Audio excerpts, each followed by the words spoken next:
Hello, good evening. My name is Kirsten Bach. I'm the Interim Director of Arts at the Exploratorium.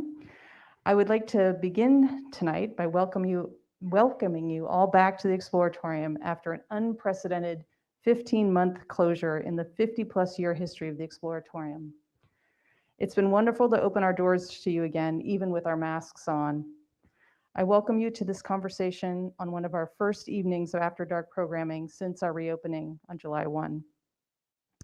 I would also like to take a moment to acknowledge that the Exploratorium is on the land and waters of the Ramaytush Ohlone people, who in accordance with their traditions have never ceded, lost, nor forgotten their responsibilities as the caretakers of this place in relationship to all who reside in and benefit from their traditional territory.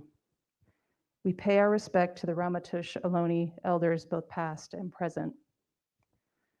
This program is also being broadcast live in collaboration with Arts, Letters, and Numbers as part of their exhibition titled Sunship, the Ark That Makes the Flood Possible, held within the City X Italian Virtual Pavilion of the 17th Venice Architecture Biennale. This program is the first of at least 10 upcoming Zoom programs through November, also known as Mr. Weschler's Cabinet of Wonders. For further details, just Google Arts, Letters, and Numbers Sunship. We also give our thanks and appreciation to artist, architect, writer, and educator, as well as the founding director of Arts, Letters, and Numbers, David Gersten, for this collaboration. Tonight, we're going to hear all about the wondrous artwork, Aperture Lucida, that artist Tristan Duke created during his residency at the Exploratorium. Art plays a very important role in all that we do here. As a learning institution, the arts provide yet another entry point to learning. Art can be a language and a way of investigation that gives insight, leading to understanding and a way of knowing. This path of inquiry through the arts, I believe, is the perfect way of introducing Tristan Duke and his work to you. His art practice truly embodies this notion of art as a way of knowing. Oops, the papers. The Exploratorium Artist in Residence program was established in 1974. At its best, it provides an experience where the artist learns from us and we learn from them. Tristan's residency has done exactly that. A true inquirer, Tristan Duke is an artist and inventor working at the intersection of art, science, and contemplative practice. That was a big word for tonight. With a special interest in optics, perception, and illusion, Duke explores visual ways of knowing, inventing new mediums and engaging viewers in unexpected and dynamic ways. Tristan will be joined in conversation tonight via live stream with the writer extraordinaire Lawrence Weschler, who also dives headfirst into inquiry. As author Dave Eggers has noted, his writing weaves a crazy and gorgeous web between science, images, poetry, and every other great human endeavor. For over 20 years, Weschler was a staff writer at The New Yorker. He was the director, now emeritus, of the New York Institute for the Humanities at NYU, and has served as the artistic director of the Chicago Humanities Festival. He continues to write regularly for Vanity Fair, The Atlantic, The Nation, McSweeney's, and many other publications. His over 20 books include Seeing is Forgetting the Name of the Thing One Sees on artist Robert Irwin, Mr. Wilson's Cabinet of Wonder on the Museum of Jurassic Technology in Los Angeles, and most recently, a biographical memoir chronicling his 35-year friendship with the neurologist Oliver Sacks, entitled, And How Are You, Dr. Sacks? Lawrence Weschler is also a former Osher Fellow at the Exploratorium. I could give endless accolades and bioinformation on our speakers tonight, but without further ado, I would like to give the mic over for the conversation at hand toward a holographic panoptics of the mind. Thank you.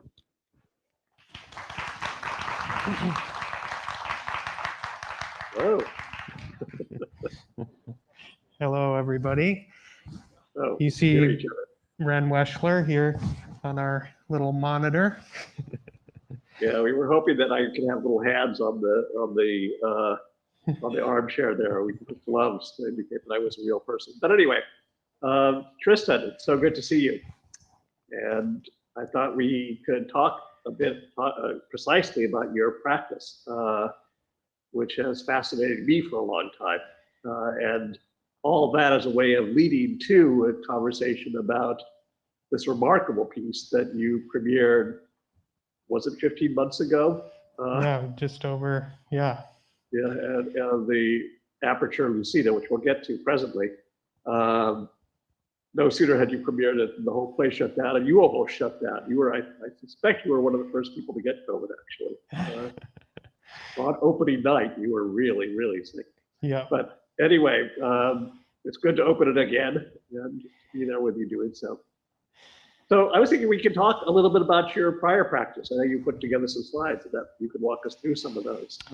Because I think that this didn't come out of nowhere. In fact, many of your earlier pieces rhyme, interestingly, with the piece you finally ended up doing for the Exploratorium. So yeah. So at your request, Ren, I included a slide here of this is a much older piece. This dates back to over 15 years ago, doing these small. Where were you? You were in the town you grew up in, right? Yeah. So this is I started doing these pieces when I was still living in Champaign-Urbana, Illinois, and then I moved to Boulder, Colorado, and I was still making these miniature dioramas. So these are like little boxes with lenses on them, and then when you look inside the lens, you see these little miniature scenes, and sometimes little things happen with kind of lights turning on and different sort of dynamic things happening in the miniature rooms. But these are actually the eyepiece that you were looking through in these pieces. They were carried down an apartment building across the street, and you just tore out all the eyepieces from the doors. Yeah, exactly. Yeah, these were peepholes from doors that were scavenged. So yeah, and these are actually dioramas, so they're three-dimensional little rooms. Another kind of next series of work a little later in my work, these are actually holograms, but you can kind of see the similar sensibility here with these sort of viewing boxes built with light fixtures built in. There's a view looking in to one of the holograms. Before, let's go back to the hologram for a second, because I just want to say that so you were still doing this is what you were doing after high school, but you hadn't decided what you were going to do with college yet. And you then, well into this period, so you had to decide where to go to college, and I think it came down to Cal Arts or Naropa, is that right? Yeah, that's right. And why did you end up choosing Naropa? And first say what Naropa was. Yeah, so Naropa University it's a Buddhist-inspired kind of curriculum that was founded by Allen Ginsberg, along with a Tibetan Lama named Chogyam Trungpa Rinpoche.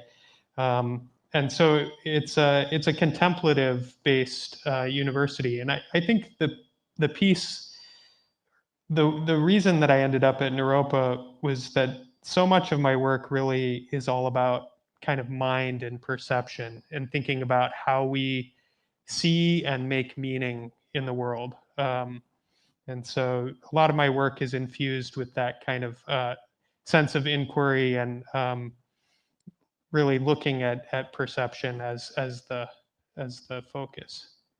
I asked you that because I wrote a piece about you called "The Magus in His Youth." I never got around to writing the Magus in his prime yet, but I'll do that one of these days. But it ran in this magazine, and which probably disappeared. I think that we killed the magazine. But on the cover was this micro miniature chair. Yeah. And there were a few things you were doing under Naropa. One of them was that you did a piece about, which I think will become important a little bit later, also about the acoustics of the Japanese tea ceremony. Yeah.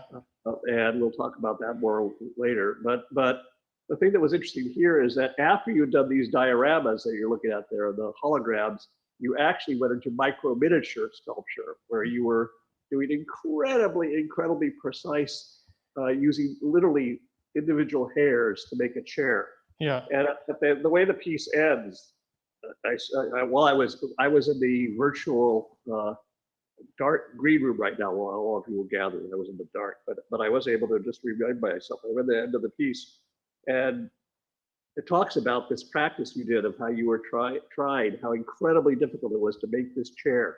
Yeah. And how at one point the first time you almost had it done, and just as you were turning to the attachment of the final leg of the chair, an exceptionally delicate moment in the process, a slight flicker of frustration flashed across your mind, instantaneously transmitting itself to the tips of his fingers.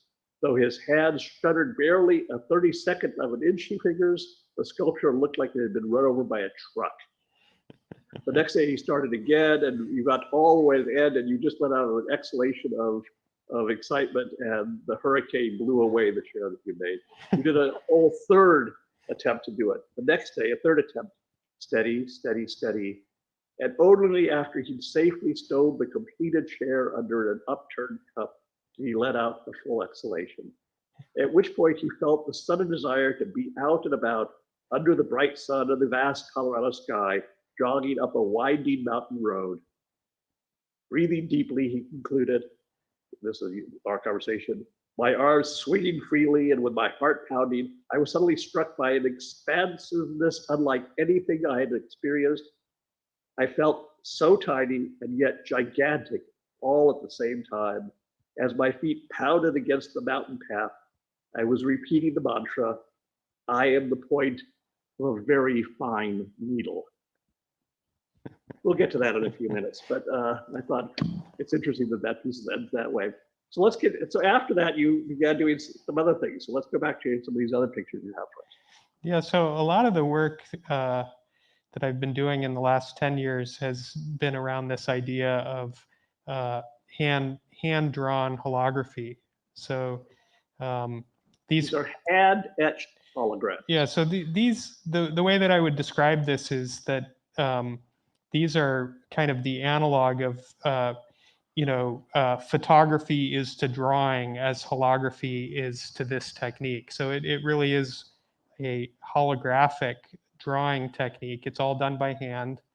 And I'm carving these essentially micro reflectors onto the surface of a polished plate. I should tell you, by the way, you can get a sense of it here with the image, but this is a two-dimensional thing. When you're in front of it, they are literally floating, hovering. Yeah. These are platonic solids hovering 2 or 3 or 4 inches above the surface. Yeah, exactly. Yeah. So you can get a little bit of a sense in the video, but you don't get the full dimensional effect. Right. Yeah. And what else have you been up to?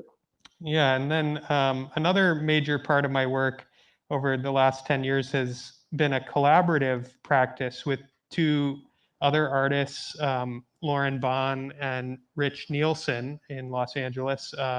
And this is the optics division of the Metabolic Studio. So this is part of the much larger Metabolic Studio practice, which is Lauren's studio there in Los Angeles. But the Liminal Camera is a shipping container, 20-foot long shipping container. This is the kind of stuff that comes from China. Yeah. Stuff, and then it ends up at the harbor, and nothing's going back, as we know. So there's just a bunch of them there. You can go buy one for $1,000. Yeah, right? Exactly. So this, you poke a hole in the side of the shipping container, and the light comes in, and you have a camera. And so we've been operating this camera over the last 10 years, shooting monumental scale photographs. So this is actually one of the smaller size negatives that come out of this camera. Give you a sense of the scale we're working on. Basically, you have photographic paper on the far side from where the hole is. Yeah. Is what you're looking at. Yeah. Yeah, and we contact print those to create positive images. So that's been a big, and then another project coming out of the optics division with Lauren and Rich has been this inquiry into kind of recontextualizing photography as a land-based practice. So this adventure has taken us to all sorts of in all sorts of different directions, but one of the key processes that we've developed in this inquiry is what we call lakebed developing. So we found this naturally occurring brine pool in the Owens Valley that actually acts like a photochemical agent. So it actually develops film, but as you can see, it develops film in a very unique way. So you get this kind of metallic sheens, these unexpected colors and swirls of chemical reactions that are all sort of natural processes coming out of the lake. So we should pause for a second after this is over, just to look at this incredible photograph. Yeah. This is a photograph effectively where you are shining the pinhole of the Owens Valley, and the Owens Valley is effectively taking a selfie here, right? I mean, yeah, yeah, exactly. Yeah, we you know, the way we think about it is this kind of idea of indexicality, this idea of a photograph of the landscape sort of made entirely out of the landscape, so developed in the chemistry that's naturally occurring in the land. It's worth remembering the reason this was naturally occurring chemistry is partly that the mountains all around the Owens Valley, when it was still a lake, is where most of the silver was mined for what would become Eastman Kodak film stock. Yeah. And then brought back, and they were making westerns in those same mountains out of the film stock, out of the silver that was, but making the silver had poured all this horribly noxious stuff into the lake bed. And then when all the water of the lake was taken to California, there was just this brine with all these chemicals that turned out to be able to develop film. Yeah, yeah. By the way, just for there too, both in that fabric piece and in a piece I wrote about this whole process, which was called Liminal Infrastructure. You can find them on my website. 2 pieces I've written about you. The website is just lawrenceweschler.com. But anyway, so continuing. So those are 2 examples. Now, what's this? So then, another process here. Let's see if I can get this to play. Has been this inquiry around that was first inspired by coming across a passage in a ancient Chinese alchemical text talking about a lens made out of ice being used to start fire. So I've been. Of course, you had to do it too. I've been exploring making these special molds. Actually, some of the early experiments of this happened right here at the Exploratorium. So you can see here the ice lens and its special fixture melting, and the focal length changes actually as it melts, and then mounted in a camera here. So actually using ice lenses as an imaging tool. And this is actually shot through the ice lens. So that is a picture of fire through ice. Yeah. And this is some documentation I took of aftermath of forest fires here in California. Yeah. As seen through ice. Wow. Yeah. But that's all the in the past. So. And so a few years ago, you arrive at, or before that, you start playing with another idea. Yeah. Which brings us to the immediate prelude to what you ended up doing there at the Exploratorium. But tell us about this idea. Yeah. So what ultimately led to the piece Aperture Lucida was essentially a simple thought experiment of imagining this idea of imagine a board with a bunch of holes poked in it. And all of the holes are angled such that they all face towards a point floating out in space. So I kind of imagined this idea and was thinking that this would create basically like a simple, the way I was thinking of it as like a very crude hologram, in the sense that it would create a virtual object, a little point that would float of light that would float in space. So, then I set about thinking about how I could make this. Easier said than done. Yeah, so the first attempt involved a really simple device of just drilling a hole in a board. And then, as you can see, this needle tool can be moved around and poke through this foam core sheet. And it just requires poking a lot of holes. It turned out that A lot of holes.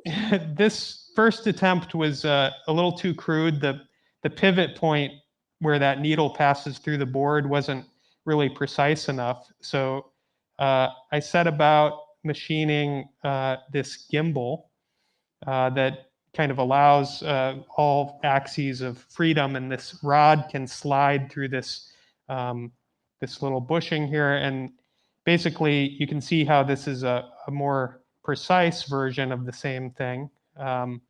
And the process was pretty labor intensive. It basically just involved taking this needle and poking these holes one hole at a time. And so over the course of a couple months of doing this, whenever I had time, and nearly giving myself like a repetitive stress injury, I ended up. Interrupt you and say that as one of your friends during this period, we began to fear for you. This was the period when what has happened to him, and will we ever see him again? Exactly. Emerge somehow. And so as you can see, it's a lot of holes, and the result was this.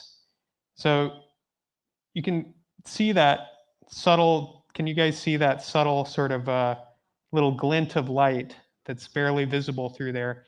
This is exactly what he said. He dragged all of us into his little studio and would do this and say, "See it, see it." He'd be very excited. We would be a little bit bewildered. Yeah. So somehow, many of my projects start with something that somehow, when I try to show it to other people, they can barely see it. With the early Scratch holograms, I had these little pieces of metal and plastic with these things on them, and I'd show them to people, and they'd be like, "Yeah, I guess I can kind of see it. I can kind of see what you're talking about." But I'd be like, "Look, it's it's this amazing." You were so excited. You were a puppy. You were just you just sort of saying, "Yeah, okay." You were telling me that there was one person who saw it right away. Yeah, well, so the folks at the Museum of Jurassic Technology have always been, a real supportive community, and yeah, especially with the, with all of this stuff. But I remember distinctly with the hand-drawn holograms, I would show people, and everyone would be like, "Yeah, I don't know, I can't quite see what you're talking about." But David Wilson was one of the early people that, when I showed it to him, he was very encouraging and just like, "Oh, yeah, I see it. Though I think that David Wilson is the founding director of the Museum of Jurassic Technology, and you had a little cubbyhole in the back of the museum where you did a lot of this experimenting. Yeah, I think in retrospect, he was probably just being polite. No, he's fun. So the next step, obviously, from there, after nearly giving myself carpal tunnel, was to automate this. And and this is actually where I started the conversation with the Exploratorium. So the first prototype that we made at the Exploratorium using a CNC machine, a robot, to poke all of these holes. You can see here Liz Keim from the Exploratorium playing with the early prototype there. And what followed was... Let's again emphasize that every single one of these holes is at a different angle, precisely determined different angle, right? Yeah, exactly. So there were a lot of engineering kind of difficulties that we had to overcome it's not quite as simple as you would think, just to But believe me, I didn't think it was ever going to be simple. But go ahead. just to have the robot do it. It actually required this simple device that I built with the this needle poking device, right?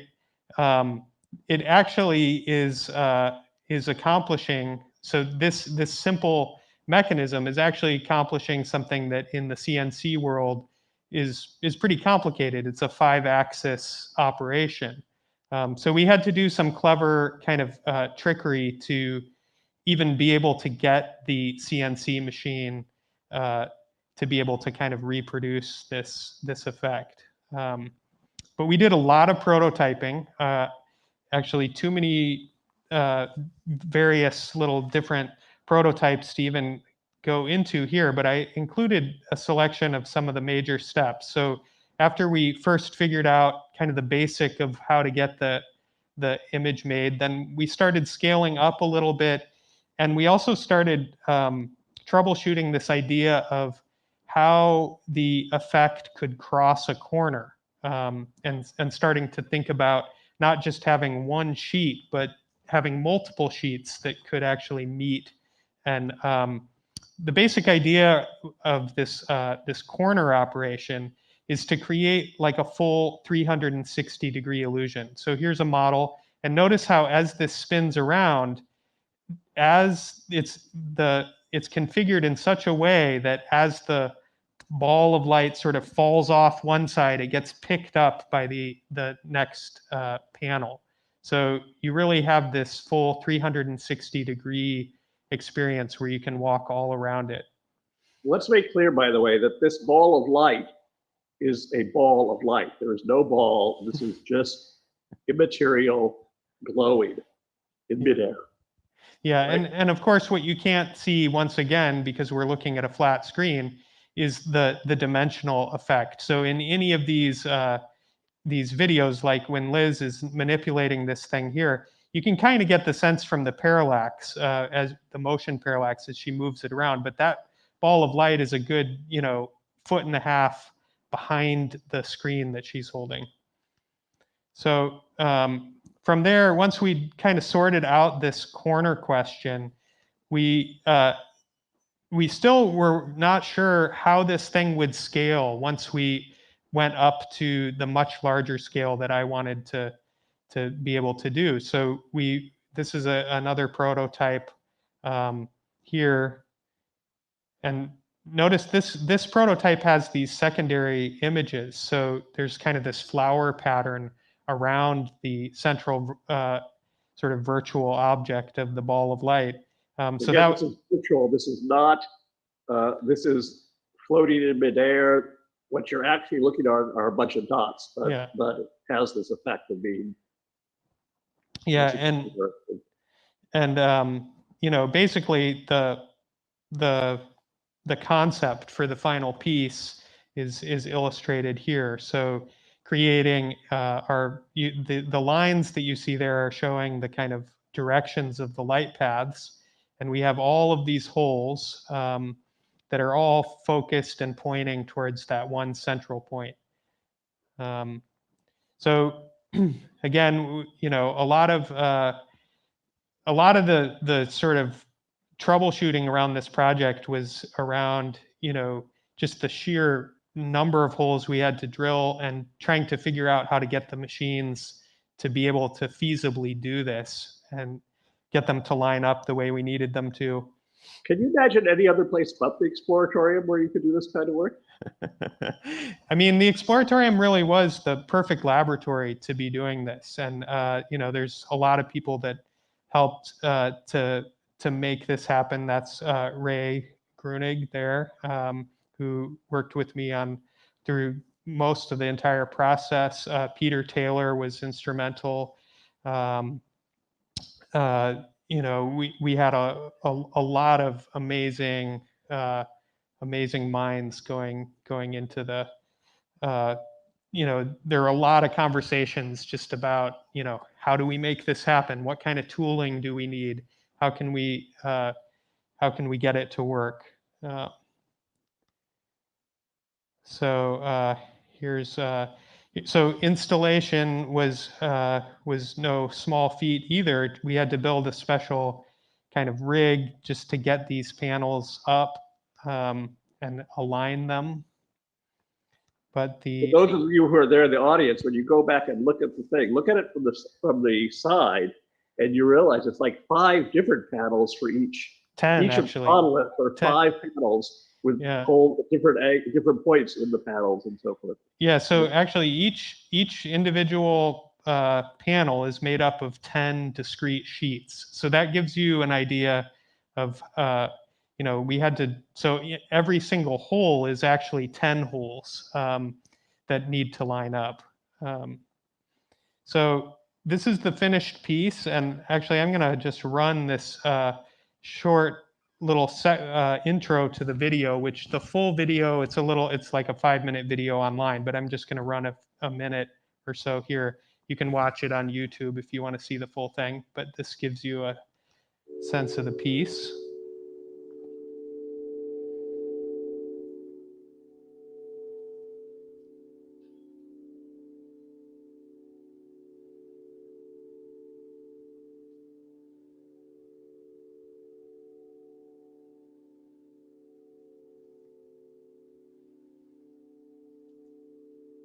As the viewer walks towards this ball of light, it very much appears to be in the space of the room. And as they move back and forth or change their position, the ball of light behaves like an object that has permanence in the room.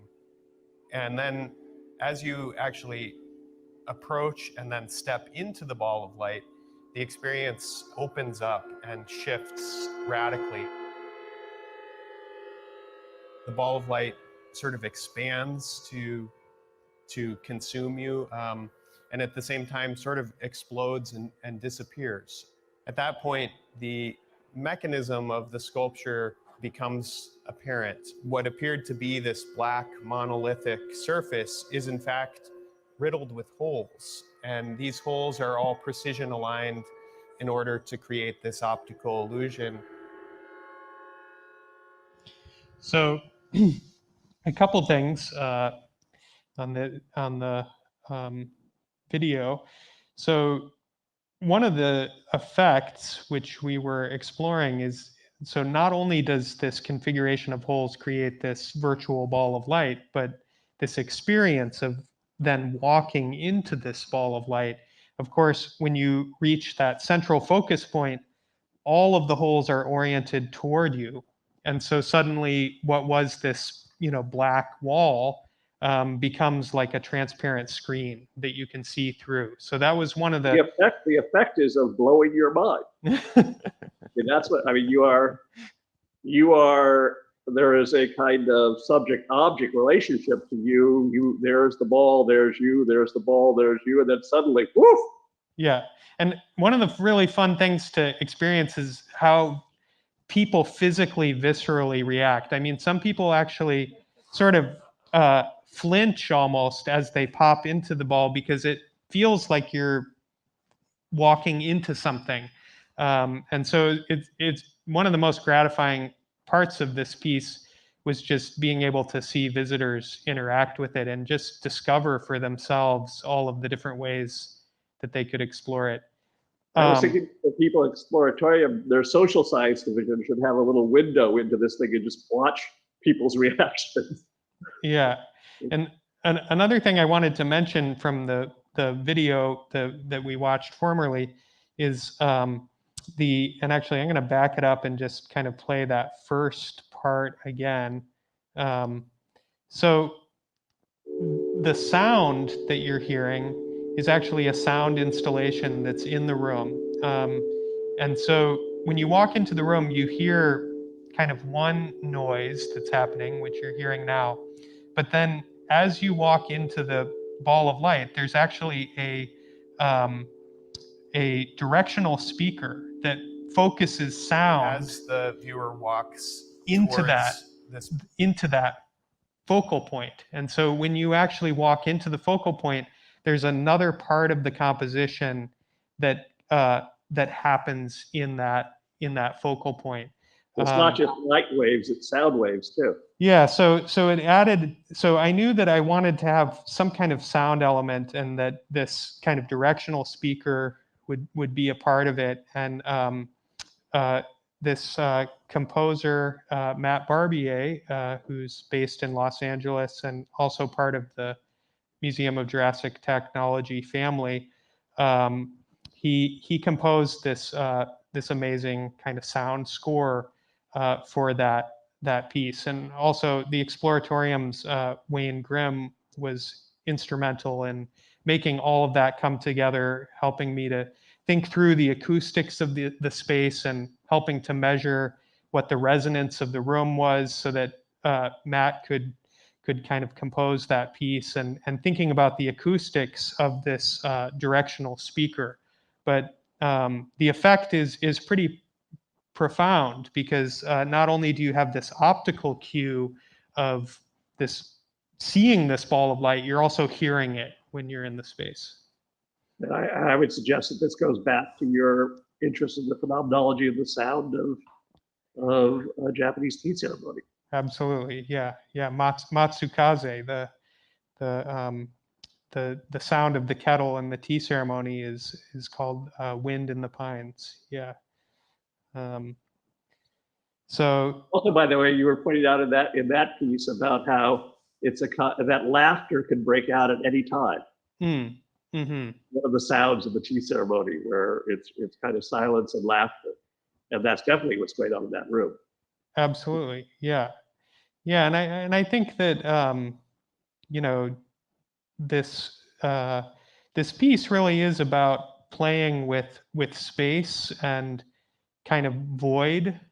So there's this tension, right, between looking at and looking through, right?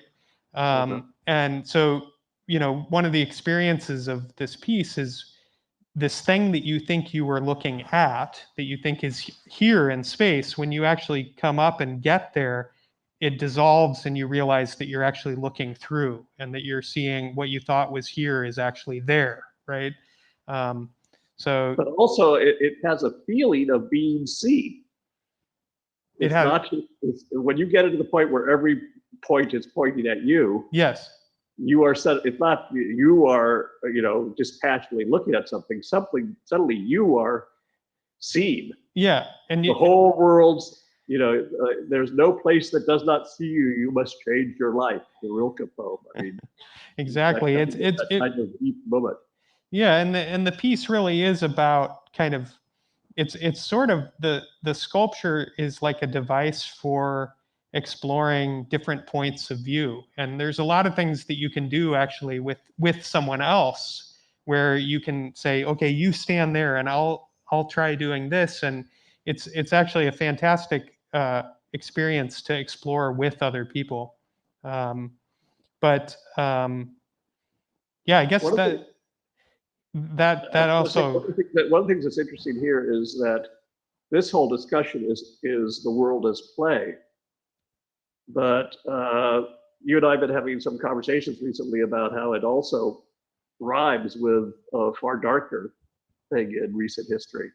Yeah. We might want to gradually move over to justifying the title of this entire talk, the holographic Panopticon. Yes. Yeah. So so the Panopticon is a prison design actually proposed by a man named Jeremy Bentham in the late 1700s. And so the basic structure of the Panopticon is it's an idea of constructing a prison so that a single guard could monitor all of the prisoners from one position. So from a central guard tower, there's a view afforded into all of the cells. So here you can see, this is actually one of the few existing prisons built following Jeremy Bentham's design. This is Jeremy Bentham, incidentally, was the famous founder of utilitarianism. Exactly. He's a very important philosopher.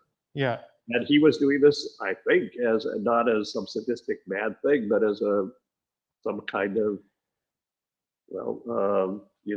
restorative, redemptive, I don't know, correctional institution. You know? Yeah, yeah. And of course, this became central to Foucault's kind of examination of the systems of power, right? Power and knowledge.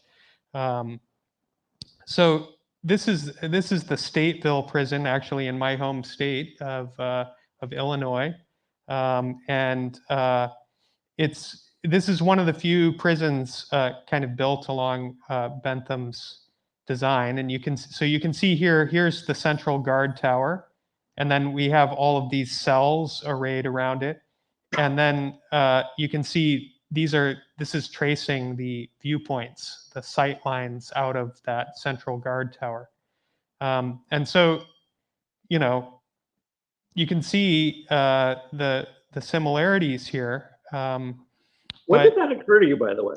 At what stage of all this did you suddenly say, "Oh, wait a second, what am I doing here?" Say that again?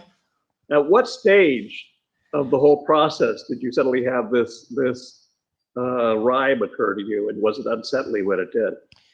Yeah, I mean, I think it was, the awareness was there, kind of from the early prototypes, but I think it was only once I really built the full scale one that I started really thinking of it more architecturally, right? Because Bentham's design is an architecture, and once you start scaling this piece up to architectural scale, it really starts calling that to mind more clearly. So clearly, the focal point of Aperture Lucida functions like the position of the guard tower in the Panopticon, but the question that I had was, and this is something I've been thinking about since the pandemic, basically, after building this sculpture and kind of experiencing it on an architectural scale, I started to wonder, does the similarity go further? Does the Panopticon actually project a virtual ball of light? And does it, so in other words, does the Panopticon function as a holographic optical device? By the way, the ones in Indiana, or where was it, in Illinois. In Illinois, do they have windows on the far side that go through, or are there the prisoners are just walled? Well, yeah, we'll get to that, and but actually in Bentham's design, having windows was actually an essential part of the design. But to kind of explore this and test this theory, I built a model, and as we can see here, let's see if this will play. Okay, so I built a 3D model, and if we look inside the Panopticon, you can see the central guard tower there, and then we're going to remove the guard tower, and I don't know if you guys can see that. This might be one of those things where I'm saying, can't you guys see it? But humor him. Say yes. Say yes. We have this. Everybody clap, and Tinkerbell will live. Hopefully, this looks kind of familiar. So you can see that actually what it's doing is it's focusing and projecting light, just like Aperture Lucida is, like creating essentially like a virtual guard tower, even though we've removed the guard tower. So the next question, of course, is, okay, yeah. So that's all fine and good in a computer model, but would, an actual prison function this way? This is like a theoretical ideal situation.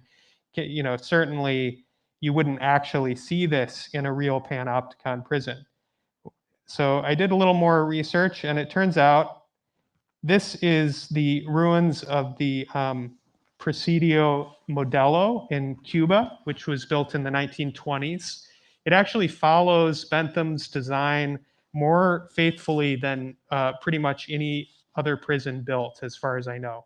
And And incidentally, in 1953, Fidel Castro and 20 some of his companions were also imprisoned here after their first failed attempt at revolution.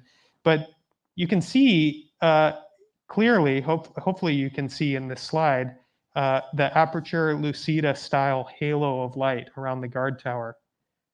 And here's another shot from the same ruined prison. And again, see the how the light is being focused again. So that every person in that prison would have been seen, would have had a light on the a window on the far side, yeah, that would present them in silhouette to Yep. the guard. It's horrifying. It's really, really terrifying. yeah. Apparently, I mean, in a way, it looks just like China today. I mean, that's basically the state that they're Well, in. I mean, really, it's like all of us today in our online lives, right? The new Panopticon is just how we trade our privacy for just kind of the kind of all-seeing Well, eyes. Well, on that cheery note, I thought maybe we could begin to open this to people in the audience who've been the eyes looking at us this whole time. you are the focus of a Panopticon of viewers, both in the house and in the world, watching by video. Maybe we could invite people there to respond to some of this, if there's any questions. Yeah, do we have any questions in the in-person audience, perhaps? And I believe people in the world at large can be using that function. That's true. The virtual folks, you can also ask questions, and we will pass those on. Oh, we have a question in-house here. Thank you very much. That's a wonderful piece. I had a question about the final construction. You mentioned early on you had a lot of challenges making the angles of the holes be appropriate. Using 10 different layers, did that eliminate that challenge? Could you go with just orthogonal holes for each of the layers? Yeah, it's a great question. So yes, it simplified things in the sense of that was a way of working around needing a 5-axis machine. So yes, all of the holes could be just straight orthogonal drilling operations, but it added considerable complexity in the sense that every single hole was now made up of 10 separate holes that needed to line up precisely. It's as with any kind of engineering challenge, right? You're kind of shifting the accounts around. You're taking some of the difficulty off of this area and just shifting it over to another area. It's interesting, by the way, at the Exploratorium, so many of the displays that are about some physical process or some biological process or so forth, the meta display is a display of remarkable ingenuity on the engineering side. You could imagine an entire different, you could imagine doing a period at the museum, at the Exploratorium, which was only about the engineering of having made these different displays. It would be quite fascinating. Absolutely. Certainly in this case it would be. And there's some amazing engineers who are here. Yeah. Any other questions?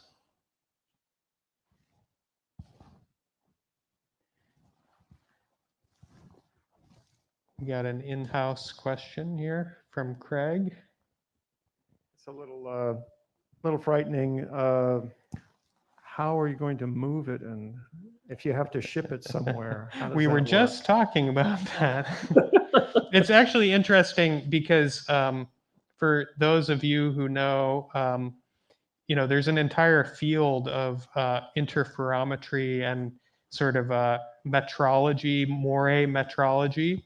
And in fact, this particular optical effect could rightly be classified as a very constrained example of a moire.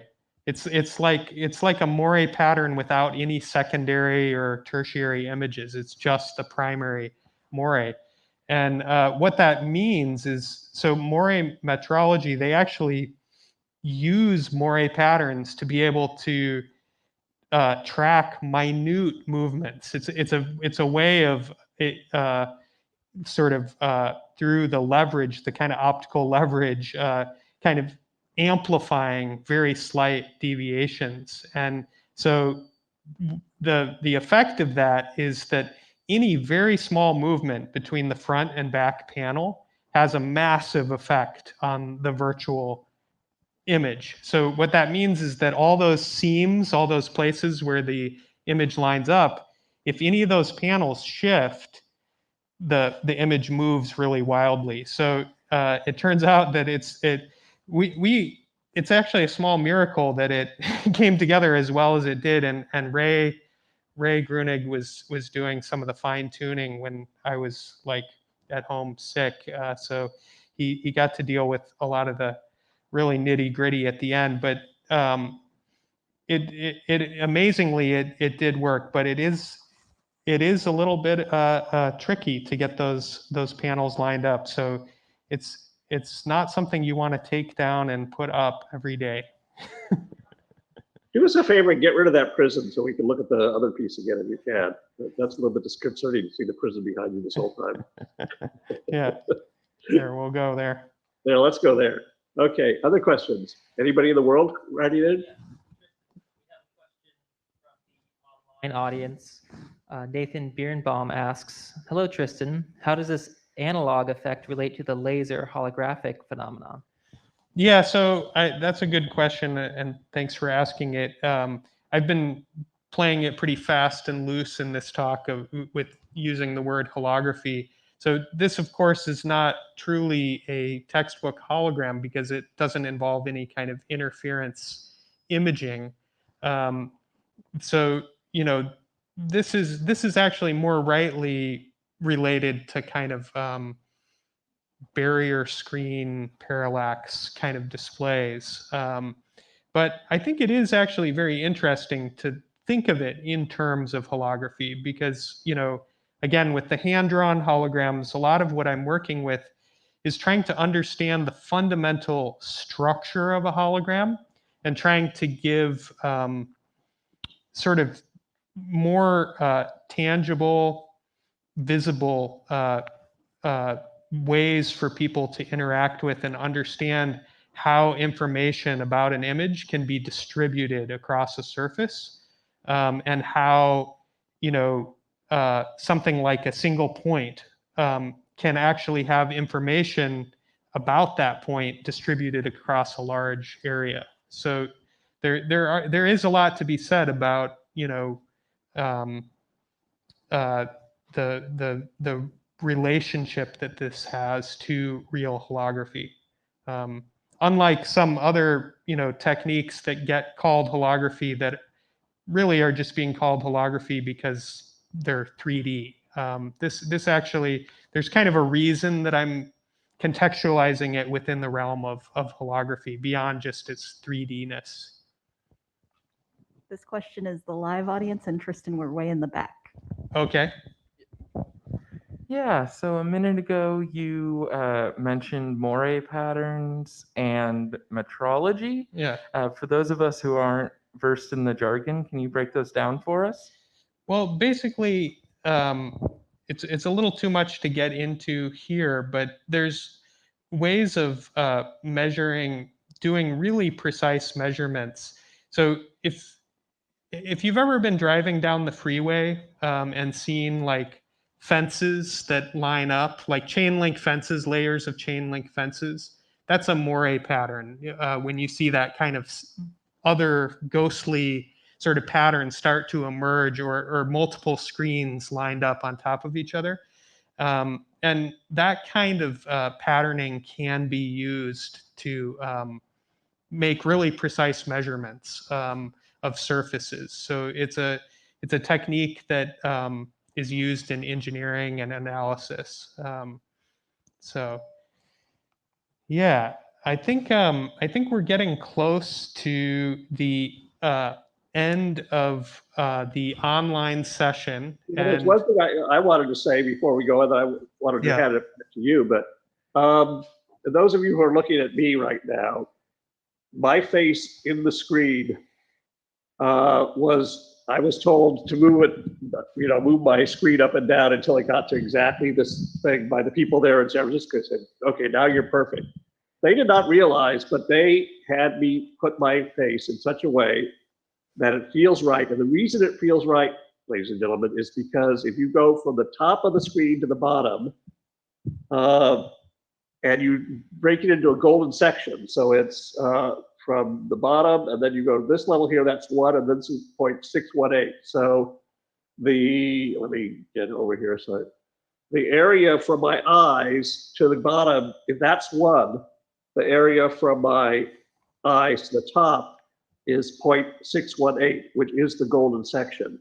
I mention this is because Walter Murch, the great filmmaker, has been obsessing about how this constantly happens in films, and that cinematographers with no knowledge that they're doing this constantly arrange to have this be the right way. And if I were smaller, my eyes would be at that place and so forth. Anyway, the point of all this is that a week from tomorrow, Arts, Letters, and Numbers, and I will be having a conversation with Walter Murch about the golden section in cinematography. So you're welcome to go to Arts, Letters, and Numbers, and you can register for that conversation. Also part of the Venice Biennale series of conversations, Mr. Weschler's Cabinet of Wonder, right? Right. So anyway, that's just to give you and then I was going to ask you before we leave, what are you working on right now? Well, I Give think us a 1-minute preview. Yeah, I think so. We're at 8:59, so there's going to be a hard ending for the online people that we've been told we have to wrap up right at 9. But for those of you who are in the live audience, we can actually hang out and have a couple more questions and continue if you want to stay. But I'm going to just go ahead and thank all of the people in the live audience for joining us. Thank you.